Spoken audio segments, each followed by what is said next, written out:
Иргэний дайн дууслаа. Амьд үлдгэсэд газар нутгаа тэлсээр байна. Уудам зэрлэг тал баруун зүүнийг тусгаарлана.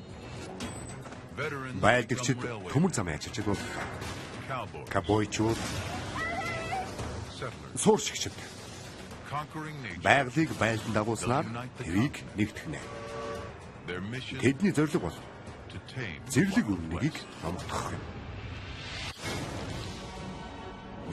Бид бол анхдагчид хийгээд шинийг санаачлагчид. Бид эрх чөлөөнийхөө төлөө хэмжиж мөрөөдлөө боддоор биелүүлсэн учраас нэгэн цул болсон. Америкчууд бидний түүх, зүрхэн нутаг.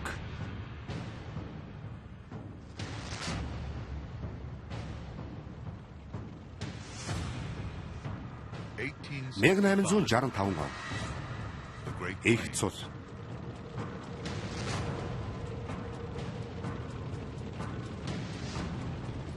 Энд 30 сая толгой од сүхэр бэлчээ.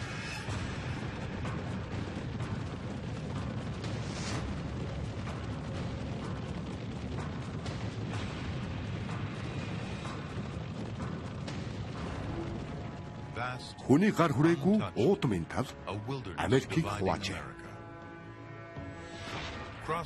Тэвийг туулахад 6 сар явдаг. Нийт 20 мянган хүн замдаа амиалсан. Онгон хэрийг эзэлж өрөнд орнодыг нэгтгэхээр усан онгоцоор явхад Өмнөд Америкийг тойрч 18 мянган бээр зам туулна.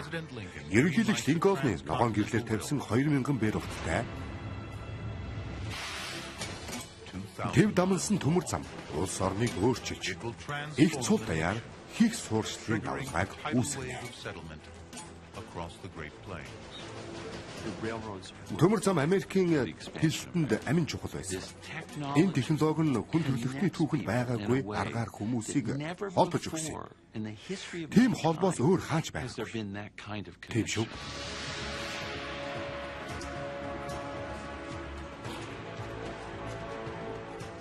Эрт цагийн онгон хээр, орчин цагийн Америк ган булчин хоёртой тулгарлаа. Лавтуу ирсэн түн бүмэн ирчүүд бол Ирландын цагаачд юм. Иргэний дайнд оролцогсод төмөр замын ажилчид тэд байгалыг номтгохоор ажиллаж байна. Калифорниос зүүн хүртэлх хамгийн том саад бол 12 мянган тухайн өндөр боржин хад бүхий Сера Невада юм.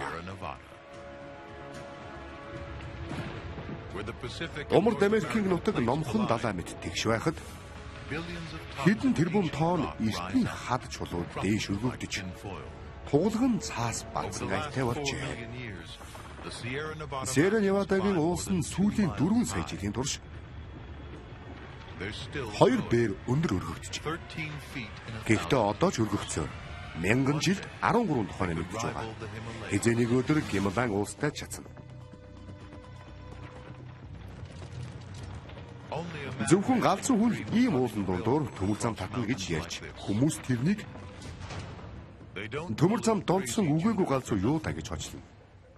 Гэвч тэр нэг арга бий. Яваад агараа залуусаа. Тэдэ юу да энэ өргөдөөд 23 уул авирчээ. Тэмдэглээрээ залуусаа. Хавцлын гэрмэгээр явж уулын өргөдөөд авчирсан. Энтхийн төмөр зам 100-ны инженер болно. За наана тэмдэглээрээ. Энэ бол бүх цагийн хамгийн агуу төсөл. Америкийн ард түмэн аж үйлдвэрлэл маш их чухал учраас энэ төмөр замыг барин би яаж игээд арих ухаанаа олох хэрэгтэй. Яаж ийгэж шүү. Америкчууд боломжгүй зүйлсийг бүтээж мөрөөдлөө биелүүлж хайртай. Тийм шүү. Юуда замынхаа зургийг гаргаж 2 компани ажилд орлоо. Union Pacific зүүн дэх Ома ажиллаа эхэлсэн бол Central Pacific баруун дэх Sacramento-гоос ажиллаа эхэлжээ. 2 тал явсаар Юудад уулзсан. Орчин цагийн ханшаар 2 тэрбум доллар орно. Гэвч засгийн газар тийм их мөнгөгүй тул Компаниуд болон холбооны зээлээр төлнө. Ажлаа 15 жилийн хугацаанд дуусгахгүй бол бүхнээ алдна. Бид энэ улсад амьдраад эрсдэл үүрхгүй бол хаашаачгүй гэдгийг ойлгосон.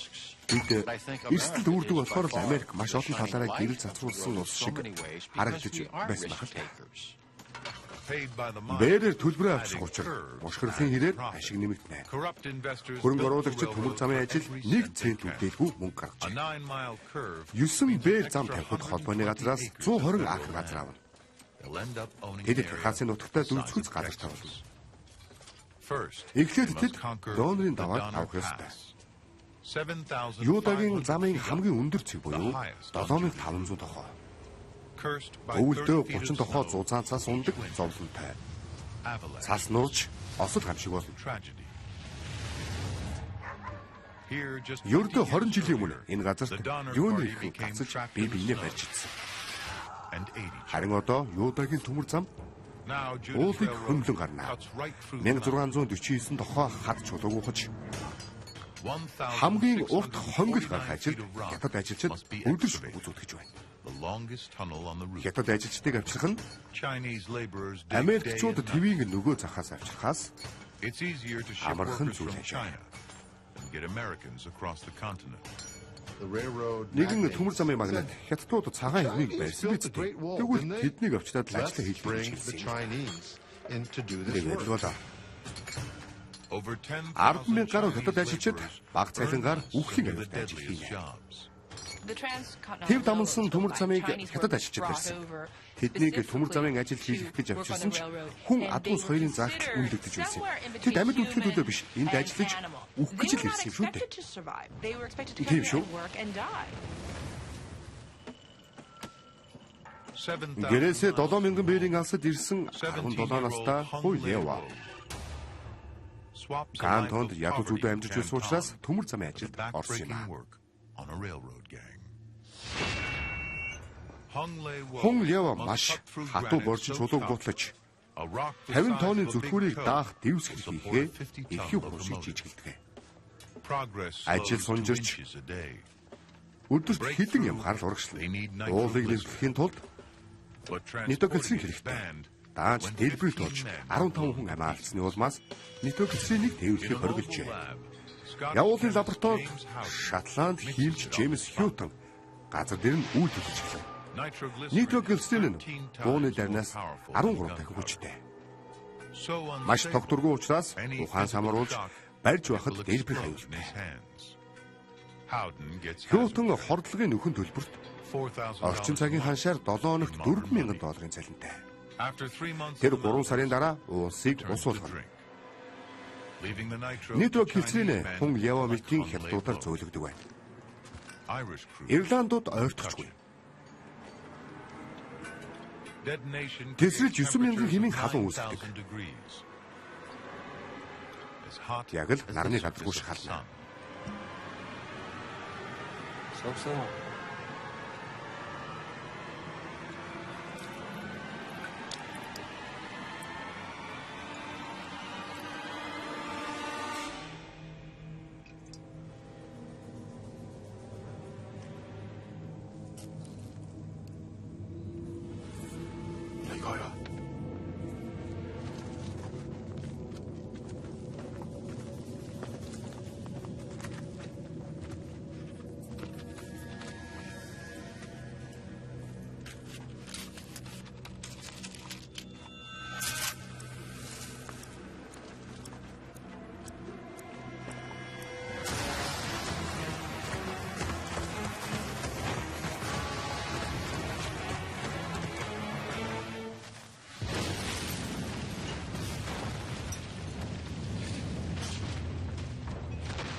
Хад нуурсны улмаас 1500 гаруй хятад ажилчид өгсөн ч хүн Ява амьд үлджээ.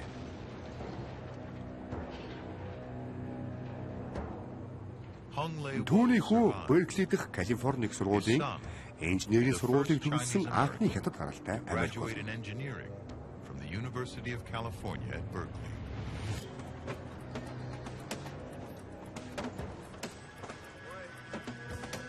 Уулыг нөхөлсний дараа зам тавих ажил өдөрт 10 явахаас 6 бет хүртэл урагшилна.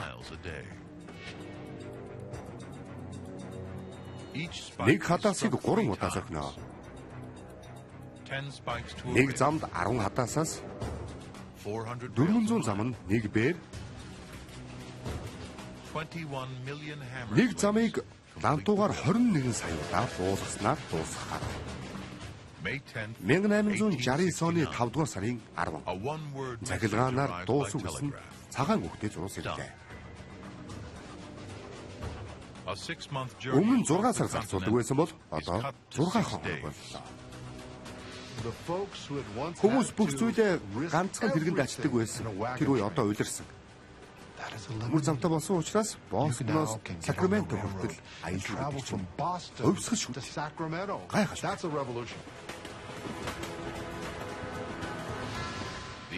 Тухайн цагийн интернет нь 5 дамнсан төмөр замын сүлжээ бөгөөд их цул руу хийх агуу их нүүдлийг хийх боломжийг тавилаа.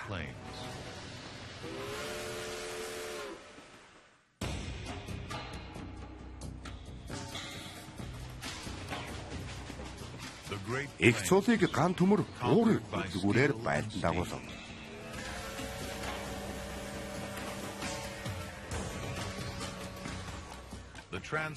Тэв хөндлөсөн төмөр зам бол соёл иргэншлийг эзгүүхээр түгээсэн. Хүн сувсан нарийн шугам юм аа. Небраска руу гэтэл ганцхан жилд 40 мянган хүн энэхүү төмөр замыг ашиглан нүүсэн байна. 19-р зууны дундаас 19-р зууны сүүл үед хүн төрөлхтөнд хамгийн халтай гэж алдаршсан. Миний өссөн их цул руу урсах нүүдэл орцсон байсан. Тэр хүмүүс бол жинхэнэ анхдагчид юм. Дэм шүү. Засгийн газар түүхэнд хамгийн том газрын өгөлгөөр энэ нүүдлийг хурцсан юм. $10 төлсөн хинч үнэгүй газар авч болно. Тэдний дөрвийн нэг нь эмэгтэйчүүд хуучин боолууд байлаа. Хүмүүс яжгансан модон тэргээр цөхрөлтгөө нүүлж байсан нь газар амлсан шүү дээ. Энэ нутагт хэдэн сая жил байгаагүй хүмүүс Нью-Йоркт газар тавьсан. Тийм шүү.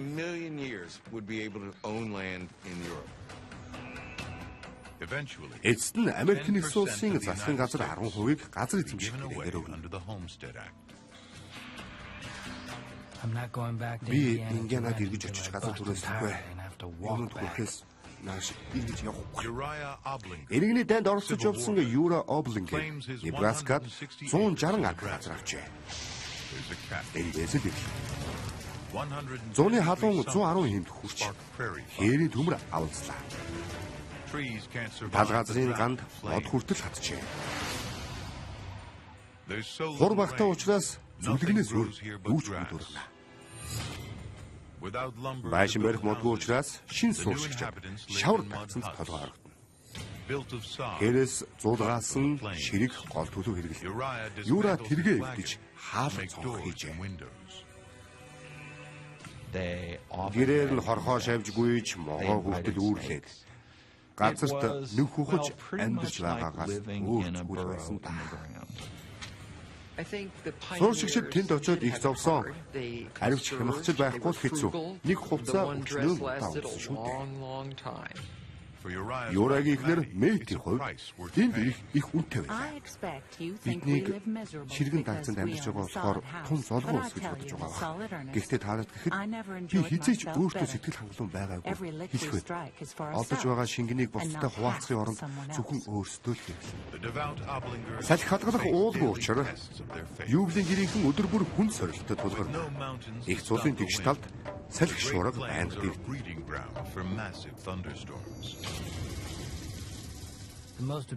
Энтхийн хамгийн хэцүү цаг агаарын үзэгдэл нь салхи. Өвөл хавартаа хамгийн тарчиг байх учраас дасан зогсож өнгөрөхөөсөр аргагүй. Бодохгүй байхаа. Жил дунджаар 400 удаа давтав. Цагт 360 км/цагийн хурдтай салхи үүсдэг. Хонгор минь! Хонгор минь! Агаарыг сорж замдаа таарсан бүхнийг хуу ханаа. Гэртээ ороорой. The folks they never see. Индианад огт үзэгдээгүй хууль салхи энд ил бүхтэй холддог.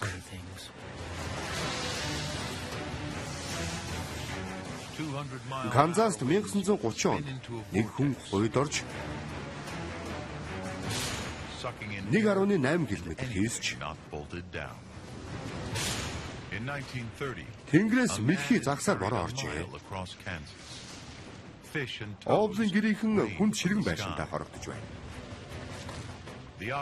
Дөнгөж олсон тусгай тохнол нь дэмжигдэж байна. Clinging to their newfound independence. Миний бодлоор бид их чанга хүйтэн тэнийг мангуугаар дүүрсэн газраас бууж ирсэн хүмүүсийн удам багаад та. Тэгээд өөрсдийнхөө ирээдүйг байгуулахыг бас өөрсдийнхөө ирээдүйг бүтээх санаатай үр хөвгтэй болохыг зорьсон байна. Овлын гэрийнхний хувьд хууль салхи байдаг л нэг даваа байсангүй. Харин ертөнцийн төгсгөл айсгүй их аадрын үе шиг ойртохтой ижил байна. Балар эртний амьтад их цулын байгалийн шалгуурыг аван гарч ирсэн. Царцаа энэ хавийн өв сурмалыг идэж дараа нь пнемо гэдэг бодис шалгуулж бусдаа цаашруулсныг илтгэх тохиолдол. Царцаа урт далавчаа дийлгэн салхины аясыг даган зүүншээ бөөнөрөө нүүдэлнэ.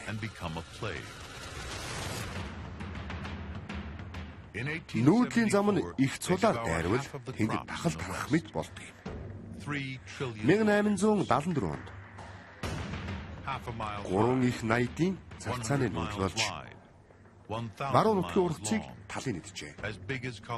900 метрийн өндөр 180 км өргөн 18,000 метрийн урт.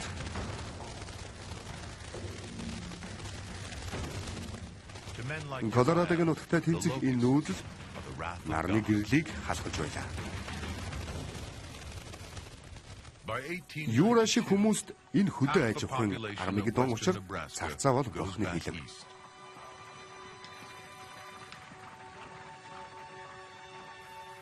1892 он гэхэд баруун Небраскагийн хүн амын тэн хагас нь зүүн рүү нүүж Юура бөөрэ сахив.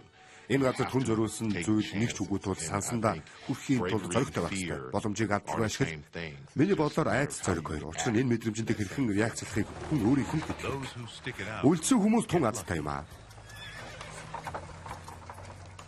Учир нь Юура тэргүүтээ сууршигчид Рокс дахь үрслийн нутгийг талхалсан учраас 30 жилийн дараа царцаа байхгүй боллоо.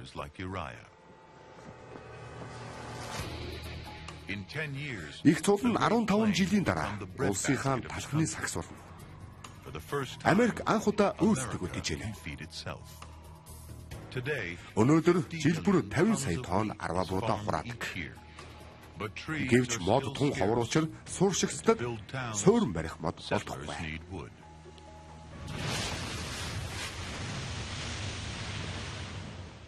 Мичиган, Висконс, Миннесотад модчид 5 сая акр талбайгаас мод хурааж байна.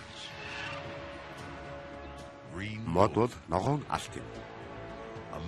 Скандинавийн модчингуудыг сорон шиг татсан газар. 1825-аас 1925 оны хооронд Норвегийн хүн амын 3-1 нь Америкт ирсний нэг нь Нил Хауген юм. Өдрийн цалин $3, ажилдаа гарахдаа сайн чанарын гуталтай байх хэрэгтэй. Сайтай шохоод бол нойтон дүнсэн дээр зогсоход альтэрдгүй. Хэрвээ модны урсгал зогсвол хот суурин газар баригдахаа болж саяын хохирол очно. Мод бүглэрчээ. Модчингуудын ажил зогслоо. 1886 онд Сент Крю гол 20,000 байшин барих нарс бүглэрч 150 сая ховрт түгжирчээ. Тэгэлсэн модыг сугалчвал үлдсэн урсгалаа дагаад урсчихна.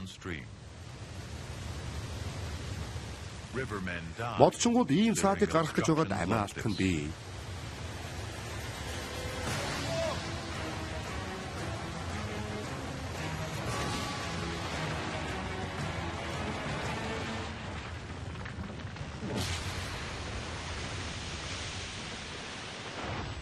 1895 онд зөвхөн вискос гэх 2 тэрбум тухайн урт тэнцвүүц мод таарчээ.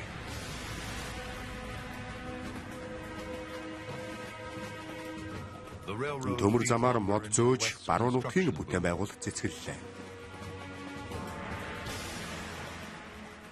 Хот суурин газруудыг гудамжаа үсэг тоогоор тэмдэглэхээс өөрөөр нэрлэх завгүй байж байлаа.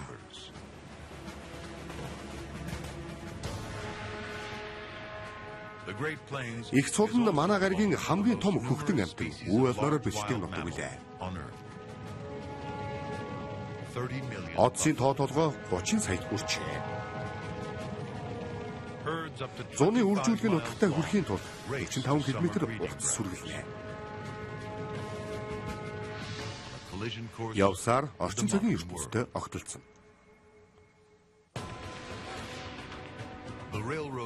Төмөр замаар энэ нутагт шин төрлийн анчид ирж яваа.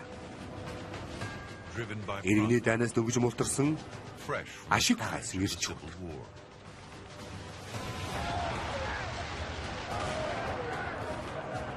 2 сая бууг хэрэглээд оруулжээ. Тэдний хэрэглэж суулсан ахмад дайчид овоо хараандаа шин онилсон. Иргэний дайнд оролцож явсан одсын анчин Фрэнк Мэйр. Энэ соёл иргэншилт надад тохиолдох зүйл алга. Би буунд том их дуртай. Мэйр хүнийг мөргөл нам унах 9,000 тонн одсын мөрөөр оржээ. Тэрээр одсыг 200 ярдын цайнаас онилдог. Хэрвээ алж чадвал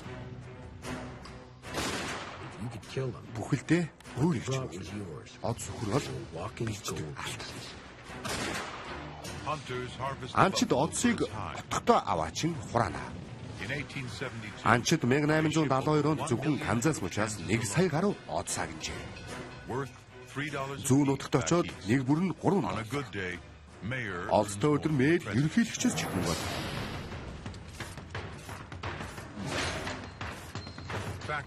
Үйлдвэрүүдэд одсын зузаан арсыг нарийн зүсээд тавлаг болгон ашигладаг.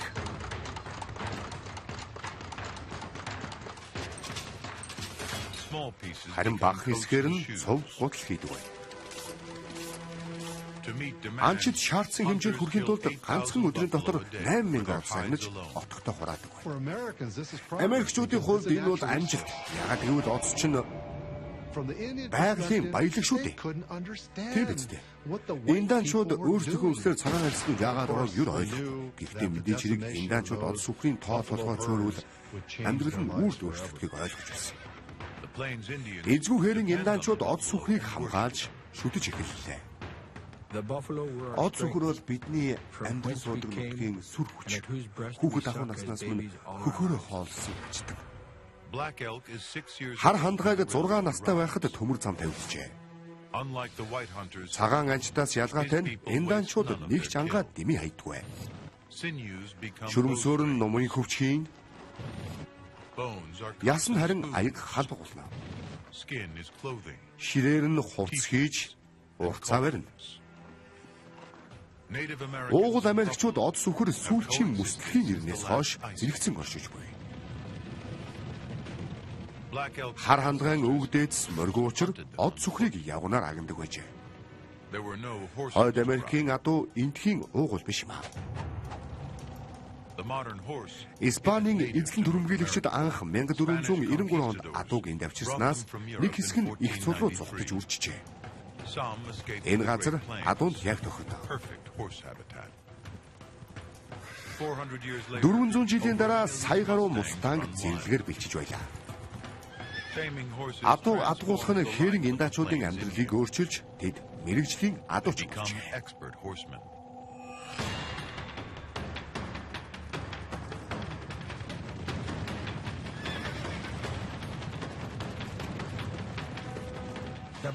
Тулааны дохио ангинахад хоккей буюу дайраад иж хашгирснаар анчид аваа ихлээ. Морины нуруун дээр ном сум хамгийн зөв сонголт юм аа. Нэг бууг цэнэглэх хугацаанд индаан дайчид 300 ярд явж 20 сум харвсан байна. Од сүхэр цагт 65 км хурдтай давхидаг. Анчид хэдэн өдрийн турш 100 бээрийг туулдаг.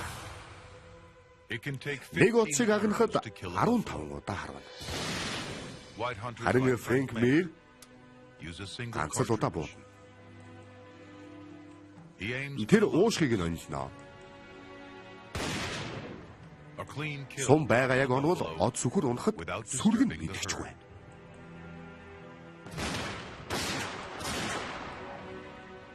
10 хүрэхгүй жилийн дотор 30 сая одсыг агнжээ. Анчдыг ангаа отготой авчирсны дараа гал тэрэг дүүрэн хүмүүс ирээд үзэж хараад сонгож явна. Ясаар нь хувцсны товч хийдэг бол авлыг нь тэрэмдээд бордоо, шаазан зэрэгт ашигладаг.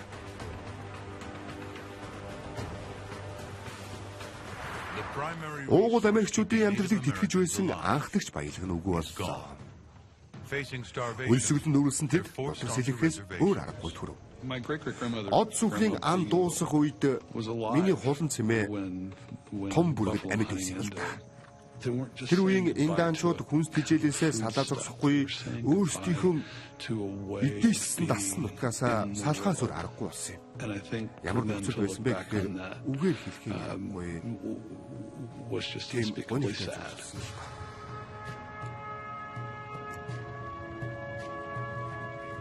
1889 оны байдлаар Америк даяар ердөө 85 хүн толгоо одс үлдсэн байлаа. Догшин төмөр морь хөлгөлсөн хүн зэрлэг байдлыг намгатгаж байна. Төмөр замаар дахин нэг орчин цагийн Америкийн таних тэмдэг нь их цулд орж ирнэ.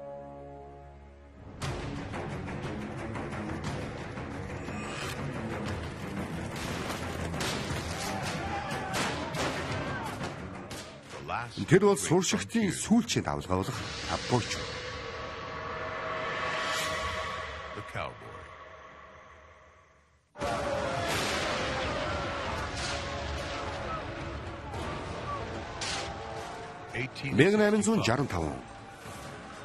Иргэний дайны улмаас зүүн далайн иргэн орчин бүхэдээ сүлбэгдсэн байлаа. Үсэн үржиж байгаа хүн амьд хүнс хэрэгтэй. Техаст 6 сая гаруй өхөр зэрлэгээр бичдэг. Энд нэг толгойн $4 бол зүүн хэсэгт $40 хүрчээ.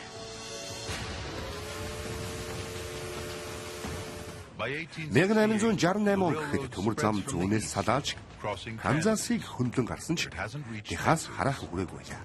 Зэрлэг өрнөөс үхэр сүрэг төмөр зам хүртэл 1000 бэр газар хоосон байна. Үхрийг тэр хол туухын тулд Америкт шир баатар хэрэгтэй. Тэд бол кавбой.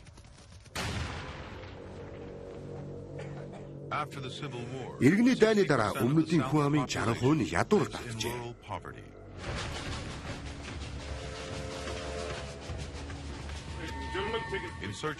Шин төрлийн адал явдлыг хийлэгчид Аблын Вичта, Додж Сити зэрэг өрний холбоотыг зорж байна.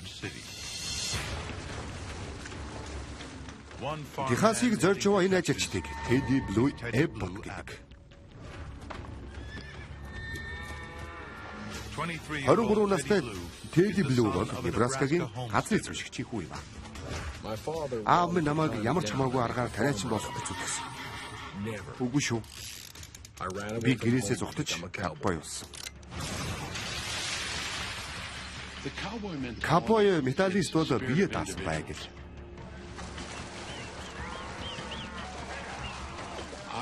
Өөрийн гэсэн морьтой эзэмшил газартай байна гэдэг нь их хөрөгчдийг эсэргүүцэж байгаа юм. Ижил хийх юм уу та? Тийм шүү.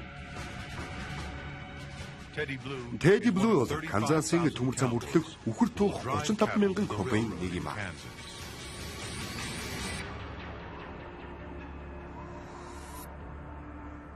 Тэдний замд 1000 бэр үргэлжлэх аглаг зэлүүд өрнөдийн нутагт хөндөлсөж байна.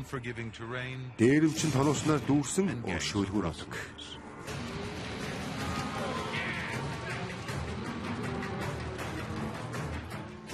Өдрийн ганц $1 цалин тавьж, ковбойчууд чадварлаг морь унаач сайн агтж байх ёстой.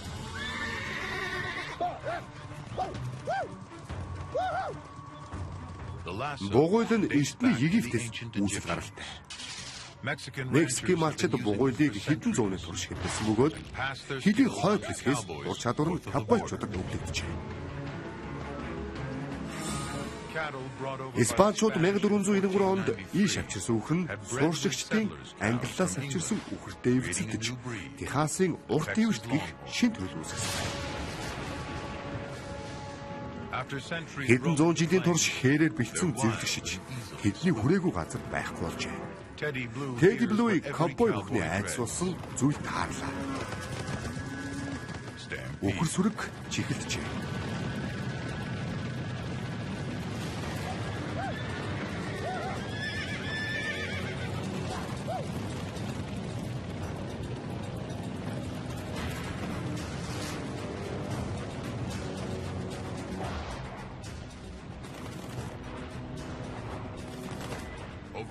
Teddy Blue анх дөрүүлээ замбраасан ч гурвыг нь олшуулсан байна.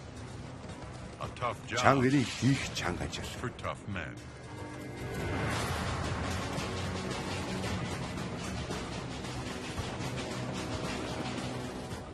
Гурван ковбой тутмын нэг нь Испани эсвэл Африк гаралтай. Иргэний дайн дууссаны дараа чөлөөлөгдсөн мянган боол ажил хайж Техасыг зорьсон байна. Тэдний нэг бол Албамагаас гарсан 23 настай Meg Love.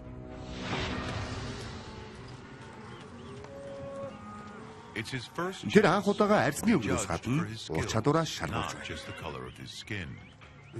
Манай багийн залуус хээр тал шигэ ууж ухаантай.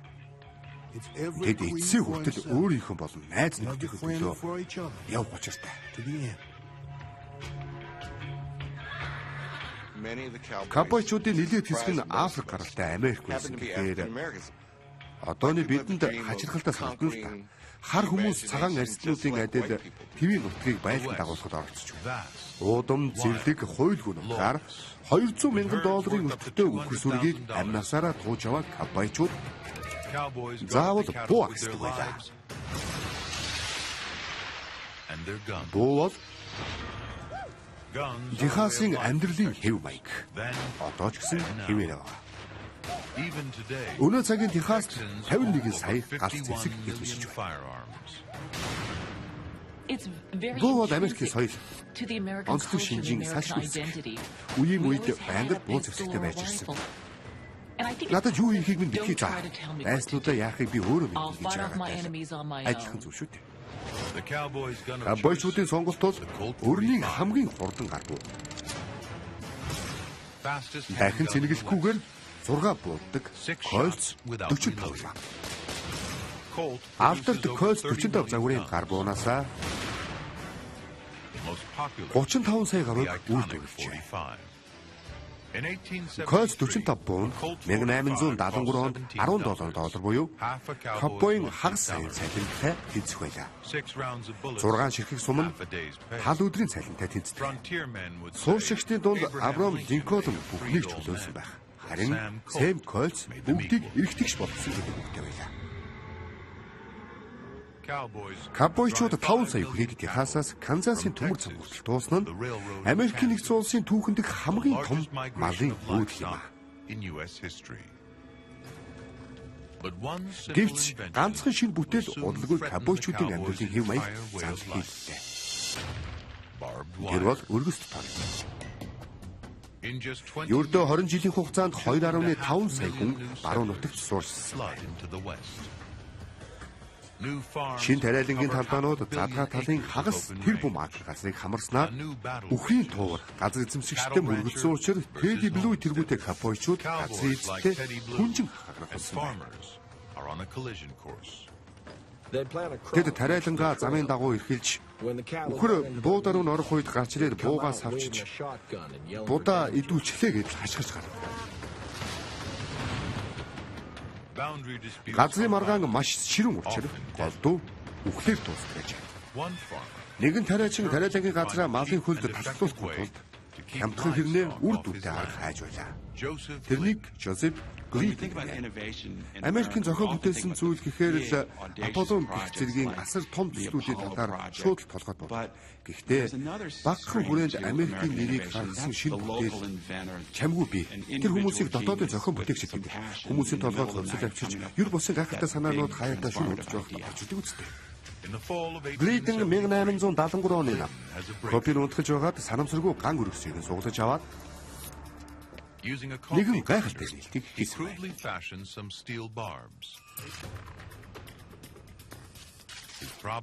Гол бэрхшээл нь хэрхэн хөдөлгөөнгүй байрлуулах вэ?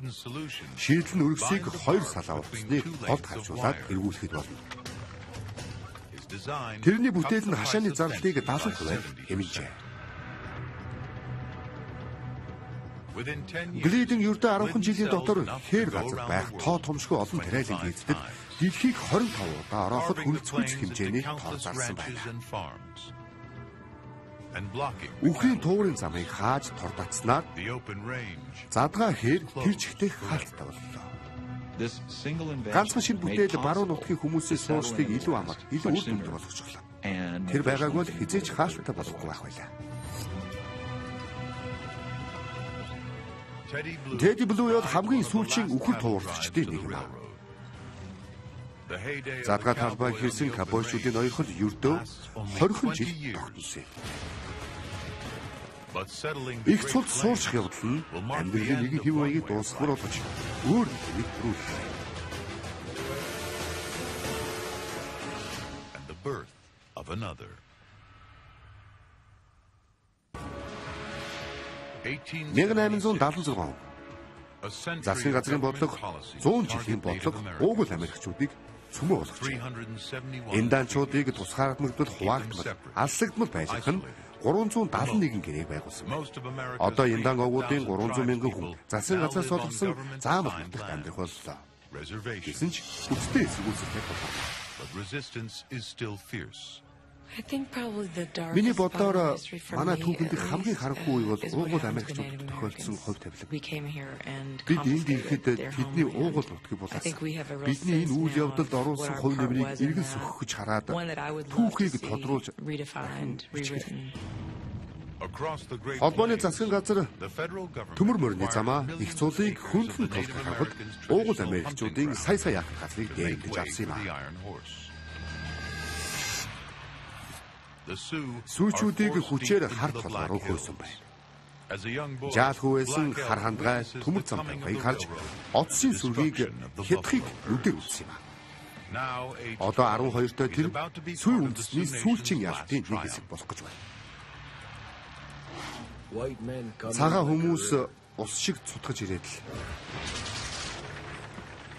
л зөвхөн газар авах санаатай байгаагаа хэлсэн. Гэхдээ бид цаад санааг нь мэдсэн. Тийм шүү.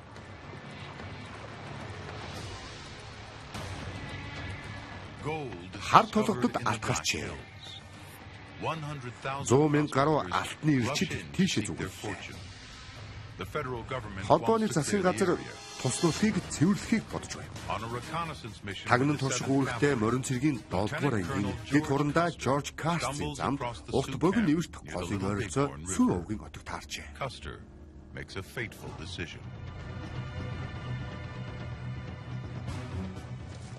Ингээд тэр нэгэн гайтай шийдвэрийг гаргалаа. Кастер 700 сэргээ дагуулan 7,000 хүнтэй сүү отгийг дайрсан ч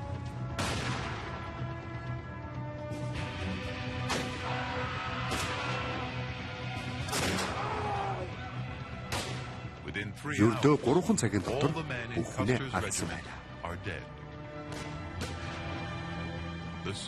Сүүчүүд тулаанд ялсан ч дайнд хий.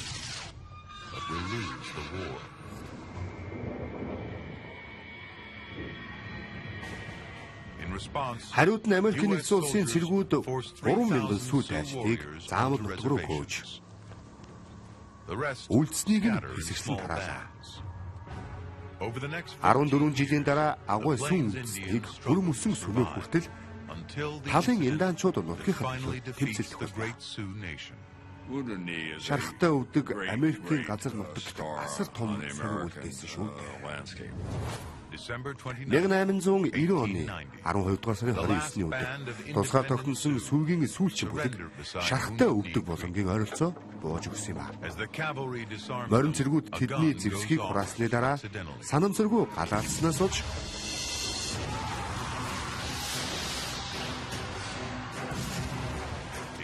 сүйчүүд үе олноороо хадагджээ.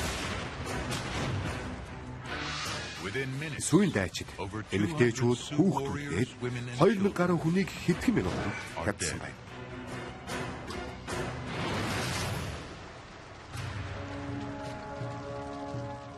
$27 настай хар хандгай амьд үлджээ.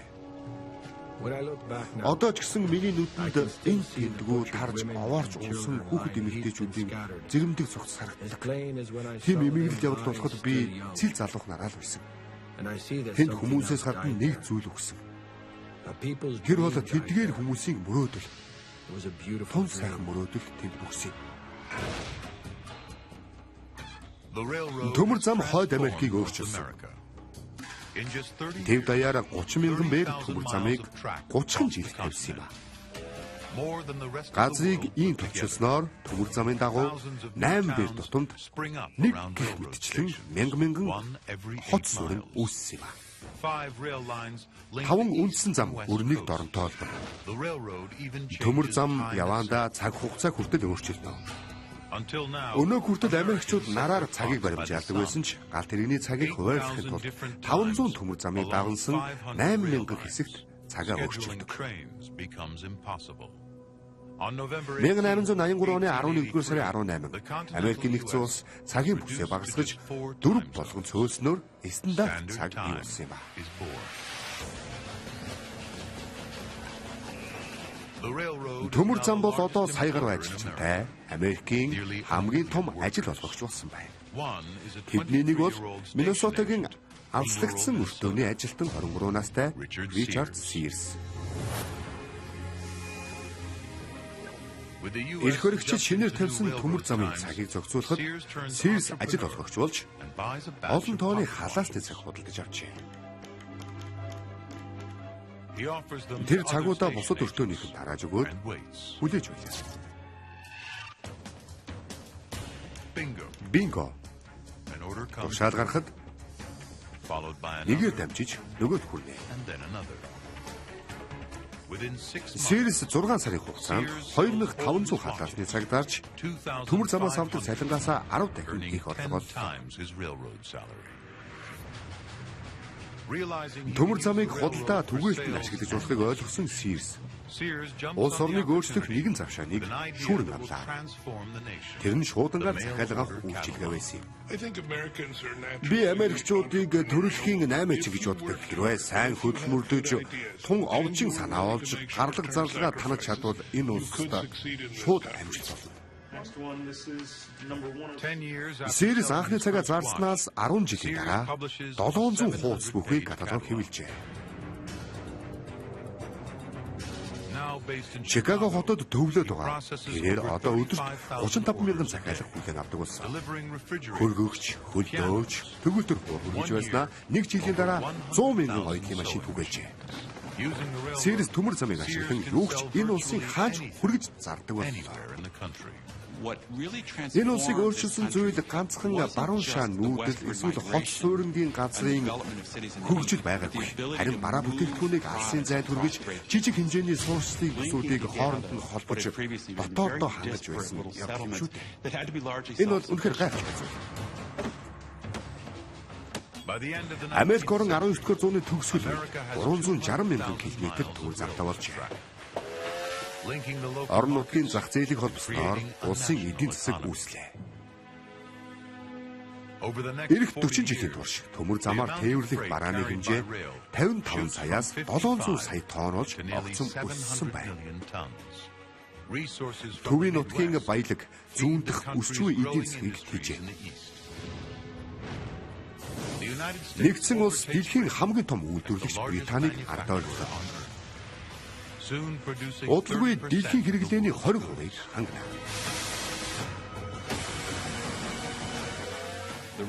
Төмөр зам суурилснаар дэлхийн эдийн засгийн хамгийн том гарцсан зах зээлийг үүсгэсэн. Ингэж явснаар нэгдсэн улс нь 19-р зууны төгсгөл гэхэд дэлхийн хамгийн хүчрхэг эдийн засгийн орн болсон байна. Тийм шүү.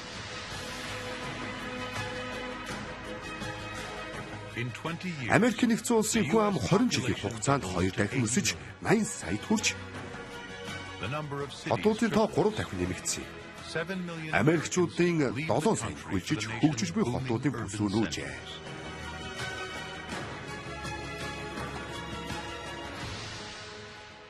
Од сүхэр багшаалдаж байсан газар одоо орчин цагийн ертөнц болон сүндэрлэж байна.